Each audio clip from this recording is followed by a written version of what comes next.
Бұл бейшара адамның үйіндегі бала саны бақшасындағы алмұрт ағашының жемісіндей көп екен. Отбасының жалғыз бағалы мүлкі бір қораз бопты. Балалары күн сайын тауық етін жейміз деп жалынса да, әкесі қоразды союға еш қимайды. Бір күні қораз байқаусызда көршінің ауласына кіріп кетіп, оның тауықтарына қосылады. Мұны көрген Полық қатал көрші қаһарына мініп, егер бұл қораз бүгін сойылмаса, ертең сенің көзіңді жоямын деп қорқытады. Кедей адам қатты қиналады. Ол қоразды сойған күннің өзінде ол мұнша балаға қайдан жетсін? Егер олар еттің дәмін бір татса, бұдан былай картоп сорпасына қарамай қояды ғой, деп ойлайды. Осылай толғана келе, ол қоразды патшаға сыйға тартуды ұйғарады.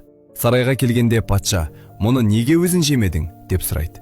Шаруа, тақсыр, бір қоразды сонша балаға бөлгеннен олардың қарындары тоймайды. Тек тәттіге үйреніп алып, кейін қара нанды менсінбей кетеме деп қорықтым, деп түсіндіреді. Патша ойға шомып қоразды қабылдайды, бірақ бір шарт қояды. Қораз піскен соң, оны бәрімізге қалай тең бөліп беретінді көрсет. Патшаның 2 ұлы мен 2 қызы бар еді. Шаруа тапқырлық танытады. Басы мен мойнын отбасының басы ретінде патшаға береді. Қос қанатын 2 қызына тезірек теңін тауып ұшып кетсін деп ұсынады. 2 аяғын 2 ұлына, қадамдары нақ, жолдары ашық болсын деп береді.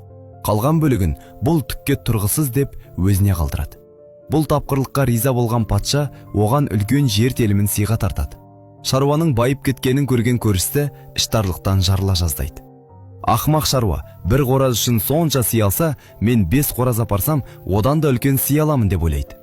Ол сарайға жетіп барады. Бірақ патша 5 қоразды көр қуана қоймайды. Ол көршіге, егер осы 5 қоразды 6-ауымызға, патшайым 4 бала, тең бөліп берсең, үлкен сый аласың, бөле алмасаң, 50 дүре соғылады дейді. Бай көрші қанша тырысса да 5 қоразды 6 адамға тең бөле алмай, әбден сасады. Патша оны жазалауды бұйырды да, қайтадан кедей шаруаны шақыртады. Шаруаның да басы қата бастайды, бірақ кенет есіне бір қағида түседі.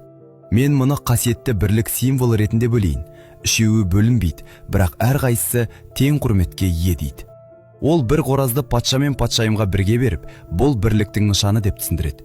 Осылайша ол тақылдап тұрып, бәрін санмен қиыстырып, тағы да жеңіске жетеді.